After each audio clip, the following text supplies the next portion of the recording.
Oh my gods! Oh my various gods! I had a whole thing. Y'all don't even know. I had a whole thing. Recorded. And then the camera died. And you know what got saved? Nothing got saved. Nothing. Willow, nothing got saved, Willow. Oh my God. You know what? It's fine. Let's briefly go over the concept of this video one more time. Welcome to Rogue Tries Her Best, where the universe is trying our patience today. The universe is trying us. And we're gonna say, not today, Satan. Maybe tomorrow, Satan. All right, so, okay, this is what happened. I had this brilliant idea. On today's episode of Rogue Tries Her Best, we're doing a book club. Hey y'all, we're doing a book club. This one is on Bram Stoker's Dracula. And this was my idea. Okay, I am halfway through my idea. When I tell you the next part, it's gonna make a lot more sense. So, here was my idea. I wanted to do a book club because the truth is I don't get to see a lot of you. I don't really get to catch up with a lot of you. And I kind of wanted to make this is my way of hanging. We're gonna hang out. I want to hang out with you. We're gonna hang out. And I was like, well, what's something that I love to do? Reading books. That's what.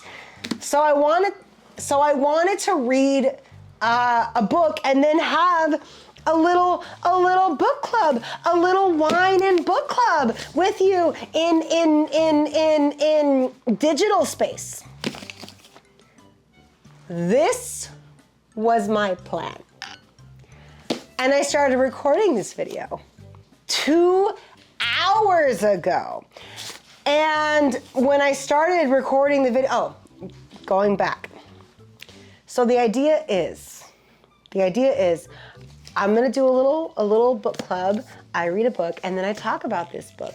And then as I talk about this book, I enjoy a bottle of wine, right? Welcome to my drunk book club. Yes, okay, so today's selection, I've picked out Old Soul because in theme, it's a red wine, and Dracula is, in fact, an old soul. So I thought it was very thematically appropriate. A 2021 estate-grown Pinot Noir from Lodi. What could be better? Oh God, you're gonna probably hear all of the grossness on camera. That's fine, it's okay. Back to the original point. I had a whole thing recorded, and then the camera died. And I lost all of that. It's gone. It's all gone. And then while I was waiting to charge my camera so I could finish out this video, I was like, you know what? I'm gonna have a little bit of wine and do some karaoke. Cut to. Mr. Brightside. Yeah, I had a great time. The problem is this bottle of wine is almost gone. And now this is where we're starting the video. Why? It's okay. Hey, again, as with all our videos, this is not Rogue Does Well. This is Rogue Tries Her Best. So whatever happens, happens, and y'all are with me for the most part. So you know what? We're gonna continue on. We're gonna have a great time. Because you know what? We decide what time we have. Not circumstances. Circumstances don't dictate the time we have. We decide, and we're gonna have a great time. Brief recap of what y'all missed. Bram Stoker was born at the beginning of the Victorian era. This particular book, this one, I don't know if you can see it, this one, where's the publishing? Where's the publishing? Oh, this is a Barnes & Noble classic. George Stade was the consulting editorial director. And the introduction is written by Brooke Allen. She's a PhD from Columbia. That's important to know. But anyway, so Brooke Allen writes this whole introduction, right? It's an entire essay where she discusses elements of Dracula and Bram Stoker's life. And then in this, okay, this is why I bring this up. Now, Bram Stoker was born in 1847, Victorian era. I don't know if you're familiar, but there's a lot of repressive feelings in the Victorian era. Because, the world. But at that time, people were also trying to wrangle with this and wanting to bring in new ideas. Freud was around in that time. People were really pushing it because, when you try to squash, when you try to control the human experience and try to put it into rules and you try to say what it's allowed to be, people, I don't know if you have noticed, People don't take that. People don't put up with that. People have a tendency to go, you know what? I'm a break out of this. So this is the time period that Bram Stoker is born into. Now, during Bram Stoker's lifetime, so he actually went to Trinity College and he was a mathematician major. So you can kind of get this idea of this guy. When he was a young warthog, he went to a play where Henry Irving was on stage, and he just was like, ooh, honey, I love what you're putting down. I'm here for it. I support you. I want it. Get it in and around my mouth. No, no. He wasn't there yet. However, as time goes on, Bram Stoker ends up becoming the manager, because he reaches out to Henry Irving and he becomes the manager of his theater. But hold on, let me find the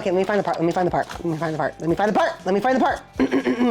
Henry Irving ends up becoming a dramatic critic, right? He writes for the Evening Mail and he's a critic. Let me read you an excerpt from this essay at the beginning of this book, written by Brooke Allen. Remember, she's a PhD. She's a doctor. Okay, once established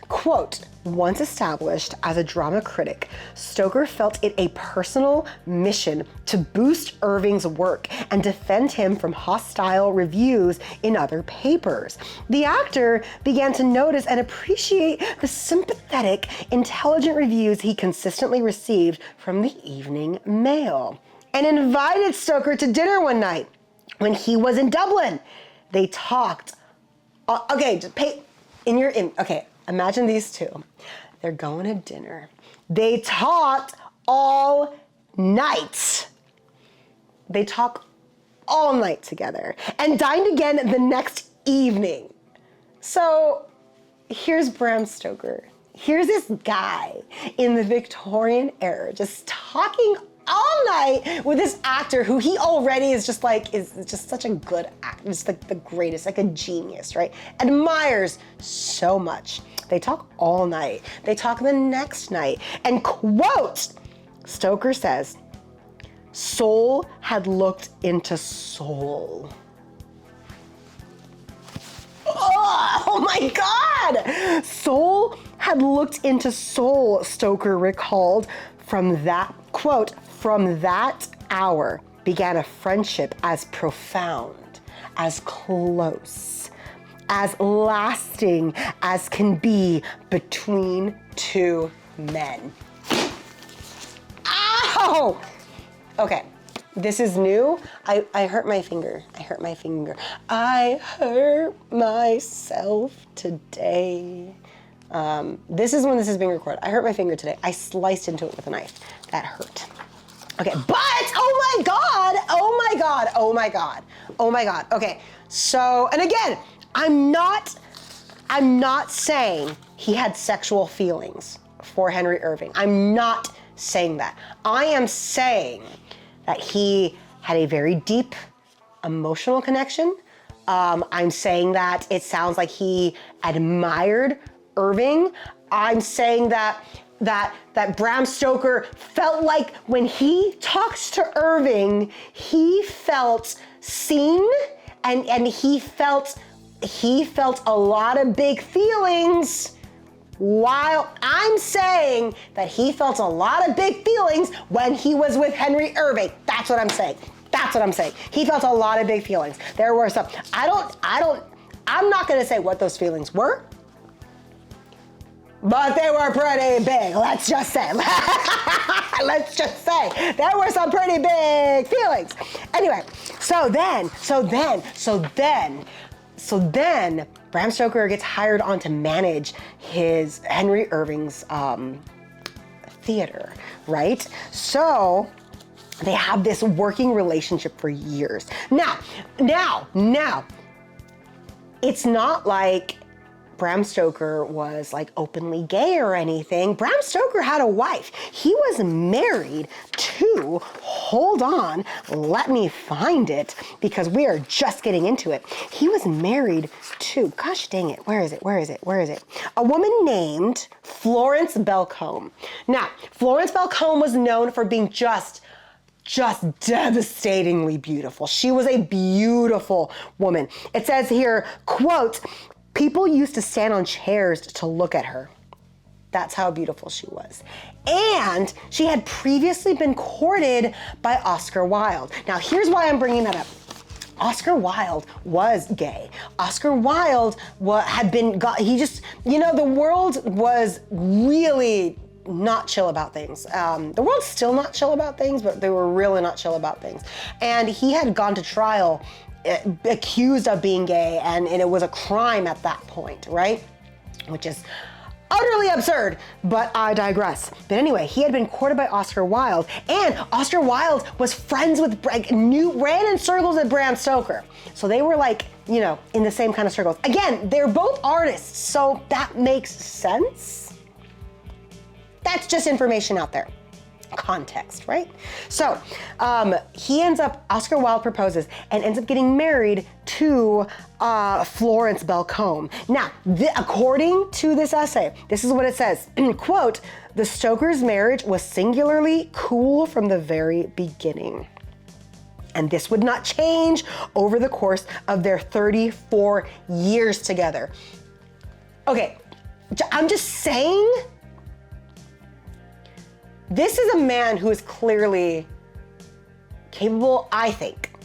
This man is capable of deep, passionate feelings. He talks about having this meeting with Henry Irving as soul looked into soul. They talked all night. That's not cool. That is not, temperature-wise, that's not cool. That's getting hot. That's a little bit steamy. That's like, ooh, even if it's not romantic, big feelings, right? Big feelings. I'm not getting big feelings when with what they're telling me about his relationship with his wife, Florence Belcombe. Okay, here, going on. And okay, it was a situation that perhaps suited them both. As Noel Stoker also remarked, Florence was, quote, an ornament, not a woman of passion, end quote. And she seemed perfectly content to spend her evenings in the company of one of her many swains, such as the dramatist and lyricist W.S. Gilbert, while her husband was at the theater. Okay, I'm saying,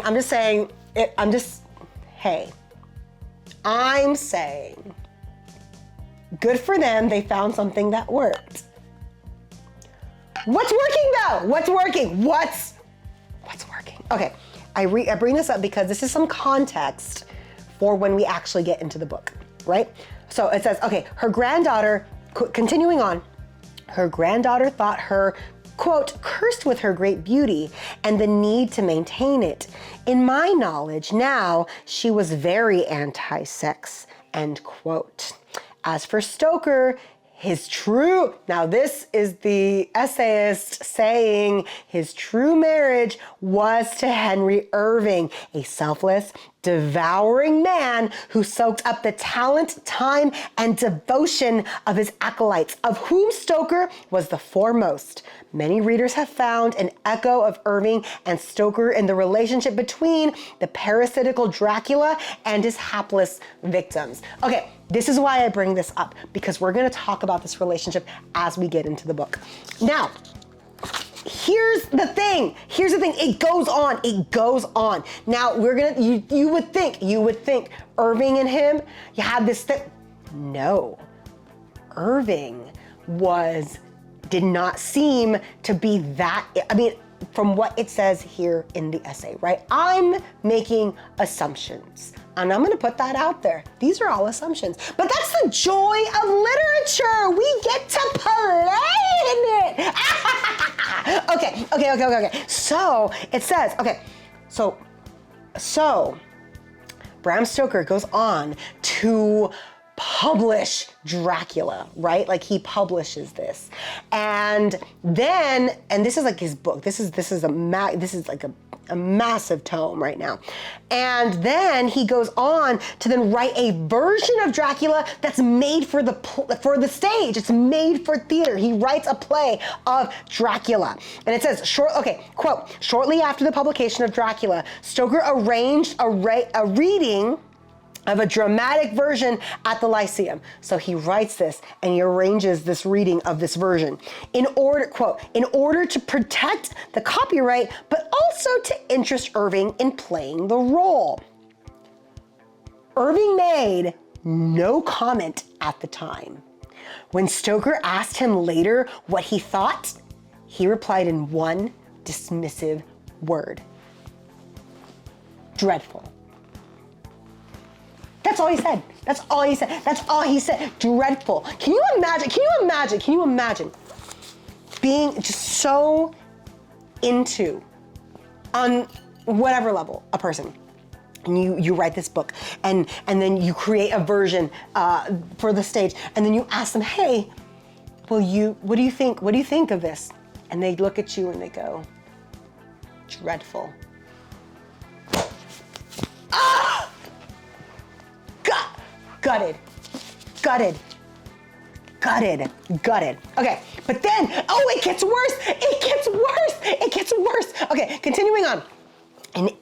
On October 13th, 1905, in Ailing, Henry Irving played Thomas A. Becket. Now time has gone on. Irving's at the end of his life. After the performance, he spoke to the audience, as was his custom. It was, as Stoker's biographer Barbara Belford commented, his last salute. Quote, to those who had given him all he ever knew or cared to know of love. The stage was Irving's partner. The stage was his love, his true love. The audience was his true love. And he tells this audience, they are the ones that gave him all he ever cared to know of love. No mention of Stoker. And all the time and dedication and care Stoker had given to him, nothing. It was all for the stage, for the audience. All right, continuing on. An hour later, he died in the lobby of his hotel. Irving died after giving this statement. Quote, going on, there was no bequest for Stoker, no mention of him at all in the will. This guy dies. Nothing, crumbs, not even crumbs to Stoker. oh my God. And I know what you're gonna ask, because I am wondering it too. When did Irving die? And then when did Stoker die? Okay, so Irving dies, hold on. They have a whole timeline at the beginning of this book. This version, the Barnes & Noble version is great. It's got a timeline, it's got an essay that gives you context, and before the book, it's great. It's highly recommend. Okay. So Henry Irving dies 1905. Henry Irving collapses and dies. In 1912, Bram Stoker dies on April 20th. So so it's not like he like died shortly after, like, you know, like within the year or anything, but I was curious about that. That's what? How many years? So 5, 6, 7, 8, 9, 10, 11, 12, 7 years. He lived 7 more years after Irving. Okay, so again, context, right? Because this is important. It's important to know the lives of the people who write the books, because then you get a better idea, because then it's not just a story, then you're starting to kind of get a little bit more into like the human mind, the human experience, the human condition, because that's all these things, books and stories, it's all it is. It's us, it's humans figuring some shit out, right? Like that's what it is. Okay, so that's a little bit about Bram Stoker and the time period. So now let's get into this book. Now, okay, we're finishing up this bottle of wine. Guys, I had so many intentions for what this video was gonna be, and it just didn't. And you know what? That's okay. It's okay if it just didn't. That's okay. It doesn't have to all the time. It doesn't have to always. It doesn't have to ever. It really doesn't. It really doesn't. Fun, cute, cool. All right, let's get into it. Now, I thought that was all very interesting. History. See, literature is fun. Literature is fun. Okay, this is why I think literature is fun. Because we all think like, oh my God, I'm everything that I'm going through, I don't know what to do, you know, I have the burden of life, right? The burden of life, and we think that we're, you know, things have never been like they are now, and that's true. Things have never been like they are now, but humans have been humaning forever. Humans have been humaning forever. And not only do we see that in stories, but we see that in people's lives. And I think that's cool that we can look back and humans before us have had these experiences and wrote them down. And we can look at it and go, oh, you know what? Whatever I'm going through, it's not the first, it won't be the last. We're humaning. I like that. Now, speaking of humans, let's talk about a non-human. Okay, so getting into Dracula. Now, I love spooky. I love the spooky stuff.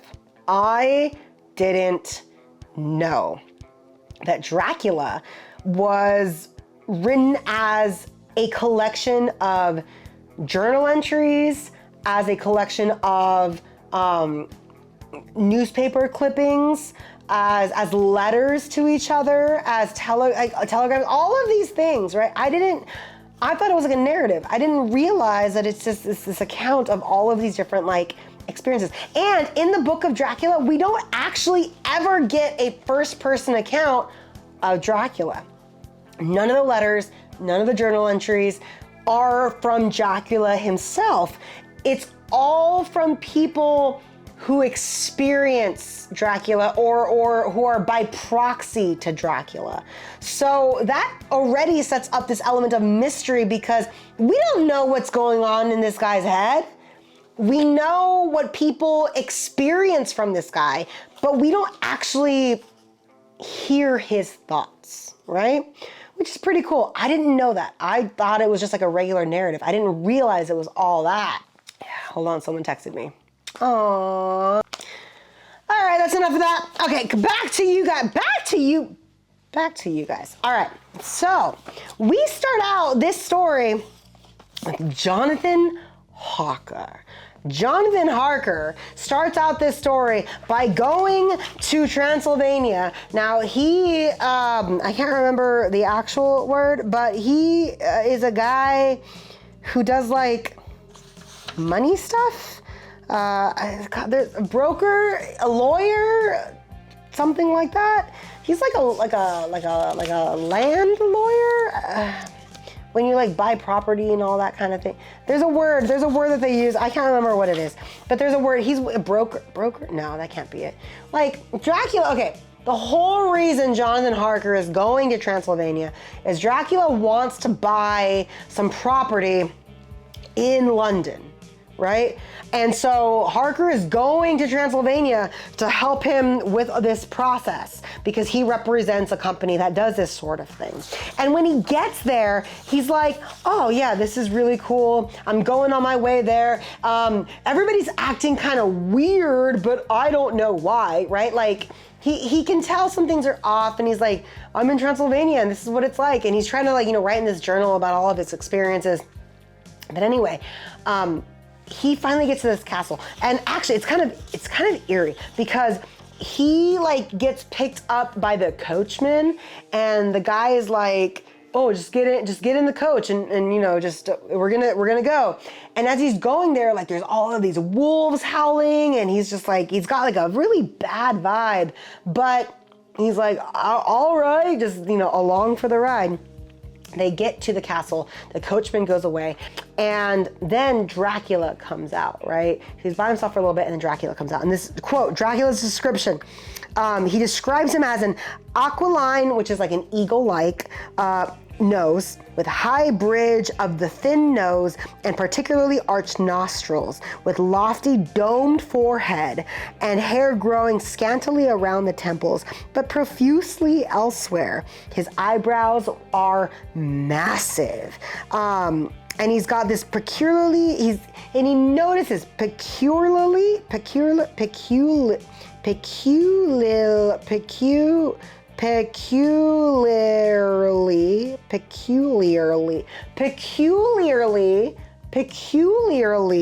sharp white teeth that these protruded over the lips, whose remarkable readiness, which means readiness, showed astonishing vitality in a man of his years. For the rest, his ears were pale and at the tops were extremely pointed. I'm sorry. This out the gate, he looks like this.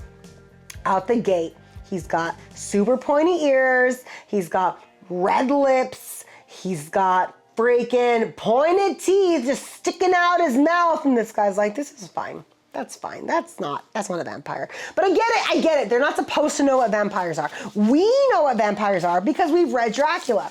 At the time, they don't know what that is. They're like, that's a weird looking guy, but I digress. I'm not a rude person. I'm not going to say shit. And you know what? I get valid. If you don't know what you're looking at, totally get. You're just like, I'm not rude. I'm not going to say shit. Cool, whatever. So anyway, he meets Dracula. We're just gonna, because I can already see the battery dying, and this is our book club. It can be whatever we want it to be. So anyway, so he ends up going to, he ends up staying there, and he's like, oh, this is cool. Has an adventure there. Essentially, he starts to, one day he's like, you know what? I don't think there's anybody else in this castle. So he ends up like looking around and realizes, I'm the only one in this castle, because he sees Dracula preparing his food one day. And he's like, that's weird. He already had a bad vibe about what was going on, but then to realize, oh my God, it's just me and Dracula in this castle, he's starting to freak out. But he's also telling himself like, I have no reason to freak out, but he's starting to freak out, right? So it's like, yeah, he realizes there are no servants in the house. And like, they have like a good time, they talk and all, but he's like getting, as time passes and he's in this house, he's like getting worse and worse and worse of a vibe while he's there. All right, so then there's like this moment where then as like he starts to explore the house, Dracula tells him, he gives him this warning. He's all like, quote, "Let me advise you, my dear young friend. Nay, let me warn you with all seriousness that should you leave these rooms, you will not by any chance go to sleep in any other part of the castle. He tells him this, don't fall asleep anywhere else. And he's like, what, why? And he goes on, he goes like, but if you be not careful in this respect, then... He finished his speech in a gruesome way, for he motioned with his hands as if he were washing them. Because he's all like, yeah, you know what? Don't sleep anywhere else. But, I mean, if you do, I mean... Ew! He's all like, hey, I'm like, I can't control what happens. I can't control what happens, my guy. Foreshadowing. Who else? So there is someone else in this castle. Okay, so he ends up, okay, so now he's like, okay, maybe there's something wrong with this castle. And this is the part, okay, so then after that, he has this weird experience with Dracula, like talking to him. So then at some point, Jonathan Harker's like looking at his window, and then he sees Dracula looking out his window. And he's like, oh, look, there's Dracula. But then, now again, this is a Victorian era. Like, we are used to horror on a very different scale. Like, we have movies, right? Like, we have horror movies. Have you seen Terrifier? Like, we have things that like desensitize us. So we have to acknowledge, like, at this time, horror was just different. That being said, how creepy is this? So he sees Dracula's head like peeking out a window, and he's like, oh, look, there's Dracula. But then, this is what it says, quote, I saw the whole man slowly emerge from the window and begin to crawl down the castle wall over that dreadful abyss, face down, with his cloak spreading out around him like great wings. I have not seen Dracula portrayed this way. Can you imagine like staring out at somebody, you're like, oh look, there's so-and-so. And then they crawl out of a window and crawl like a lizard, face down a wall? That's horrifying as shit.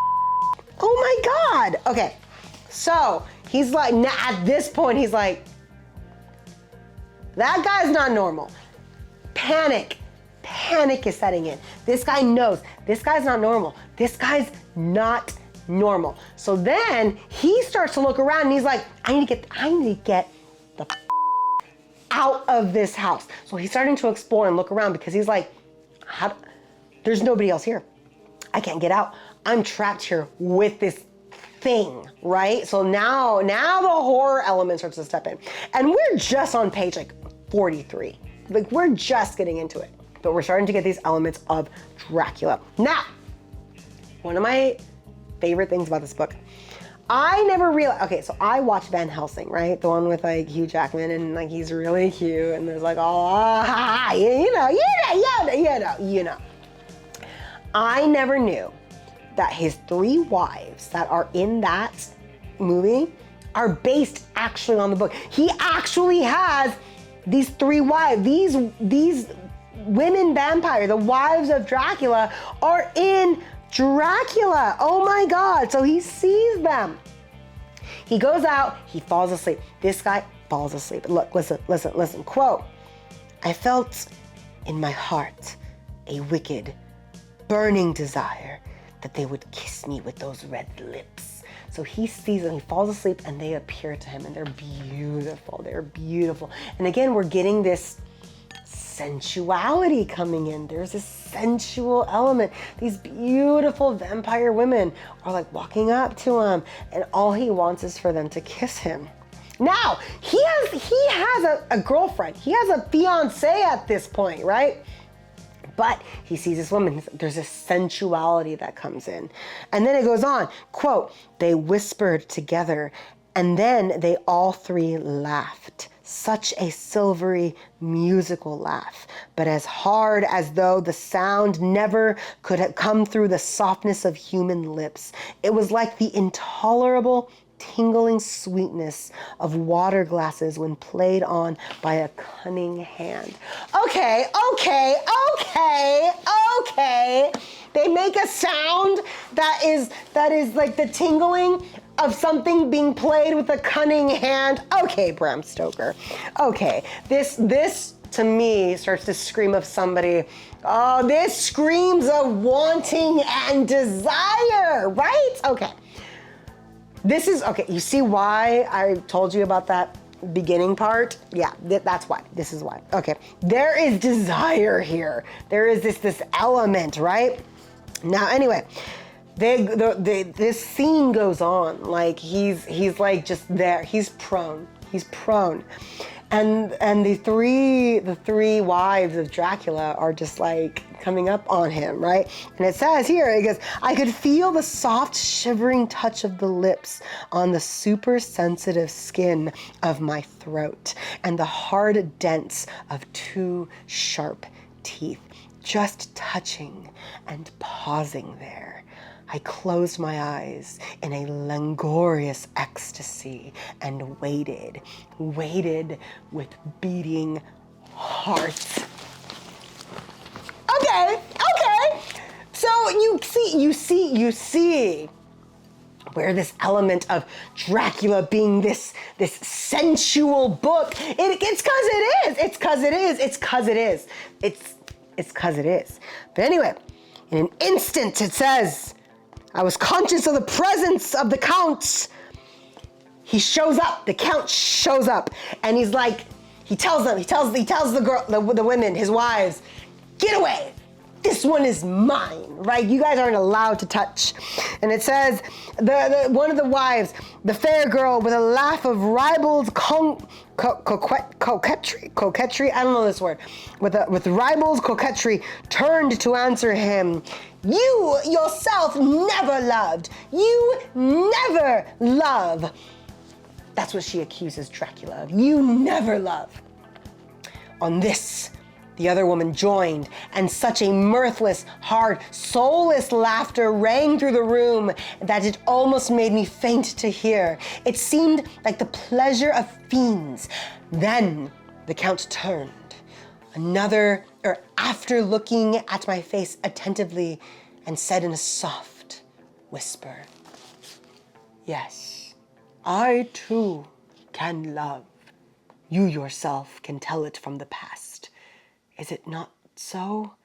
Well, now I promise you that when I am done with him, you shall kiss him at your will. Oh, I love this image of his wives being like, you never love. And then the Count, Dracula, being, yes, I do love. Oh my, it's so dramatic. It's so Victorian. Well, anyway, so then he says, don't eat this one. This one's mine. You're not allowed to eat. And then they're like, they're so annoyed with him. They're so annoyed, but they disappear laughing. Well, anyway, he ends up figuring out there's a lot of shenanigans. Essentially, he's like, oh, I'm gonna go ahead. He tries to escape. After trying to escape, it doesn't work out very well. And then he realizes, oh, I'm stuck here. And Dracula may be trying to kill me. So we skipped some pages. Yeah, anyway. Essentially, he gets to that point. It's like, Dracula may be trying to kill me. I need to get out of here. It doesn't quite work. And then he has to come back. But then he ends up going exploring during the day. Because I never see this guy. During the day. I'm going to go look around during the day. And then he finds Dracula's tomb. Can you imagine? You're walking around, you find this like area, and you find this tomb, and then there's Dracula. There's Dracula, the guy who has been housing you just inside a tomb. There. So okay, let me show you. Okay. This is when he sees the Count for the first time. There lay the Count, but looking as if his youth had been renewed, as he's starting to get younger. He had swollen flesh, for the lids and pouches underneath were bloated. Gorged with blood, he lay like a filthy leech. Ew! So this guy has been drinking blood. And it keeps like commenting on how bloated and just engorged with blood.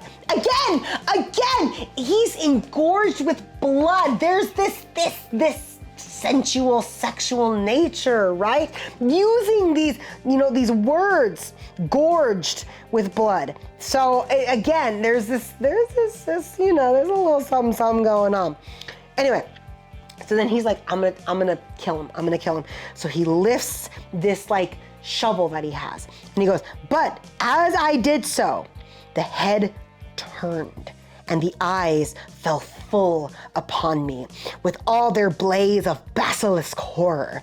The sight seemed to paralyze me, and the shovel turned in my hand and glanced from the face, merely making a deep gash above the forehead.